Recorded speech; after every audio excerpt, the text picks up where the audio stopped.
আপনি কি জানেন যুক্তরাষ্ট্রে এমন একটি সমুদ্র সৈকত রয়েছে যেখানে প্রতি বছর প্রায় ৭০ লাখেরও বেশি পর্যটক বেড়াতে আসেন।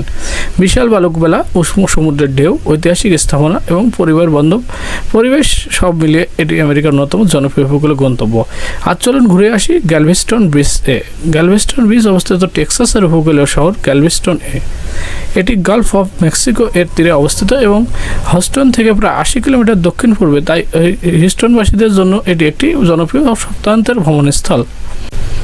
গ্যালভেস্টনের উপকূলে প্রায় ৫২ কিলোমিটার দীর্ঘ সৈকত রয়েছে। এখানে নরম বালু, শান্ত ঢেউ এবং বিস্তৃত সমুদ্র সৈকত পরিবার, বন্ধু কিংবা একাকী ভ্রমণ সব ধরনের পর্যটকদের জন্যই আকর্ষণীয়।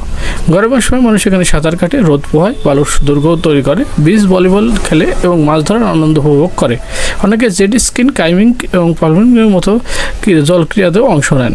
গ্যালভেস্টনের অন্যতম আকর্ষণ হলো ঐতিহাসিক সিওয়াল। প্রায় ১৬ কিলোমিটার দীর্ঘ এই প্রতিরক্ষা বাঁধটি ১৯০০ সালে ভয়াবহ ঘূর্ণিঝড়ের পর নির্মাণ করা হয়। আরেকটি জনপ্রিয় স্থান হলো গ্যালভেস্টন আইল্যান্ড হিস্টোরিক প্লেজার পিয়ার। প্রকৃতিপ্রেমীদের জন্য গ্যালভেস্টন একটি দারুণ জায়গা। বিভিন্ন প্রজাতির সামুদ্রিক পাখি, ডলফিন এবং উপকূলীয় প্রাণী এখানে দেখা যায়। ভাগ্যবান হলে নৌকা ভ্রমণের সময় ডলফিনকে পানির উপর লাফাতে দেখতেও সম্ভব। খাবারের থেকে কথা বললে এখানে তাজা সামুদ্রিক মাছ, চিংড়ি, কাঁকড়া এবং বিভিন্ন ধরনের সি ফুড খুবই জনপ্রিয়। সৈকতের পাশে রেস্তোরাঁগুলোতে বসে সমুদ্রের দৃশ্য উপভোগ করতে করতে খাবার খাওয়ার অভিজ্ঞতা অনেক পর্যটকের কাছে বিশেষ আকর্ষণ। ভ্রমণের জন্য মার্চ থেকে অক্টোবর পর্যন্ত সময় সবচেয়ে জনপ্রিয়, তবে গ্রীষ্মকালে আবহাওয়া বেশ গরম ও আর্দ্র থাকে। এছাড়া আগস্টের থেকে অক্টোবর পর্যন্ত আটলান্টিক হারিকেন মৌসুমে হওয়ায় আবহাওয়ার পূর্বাভাস দেখে ভ্রমণের পরিকল্পনা করা ভালো। সবশেষে বলা যায় গ্যালভেস্টন ব্রিজ শুধু একটি সামুদ্রিক সৈকত নয়, এটি ইতিহাস, প্রকৃতি, বিনোদন এবং পারিবারিক অবকাশের এক অনন্য সমন্বয়।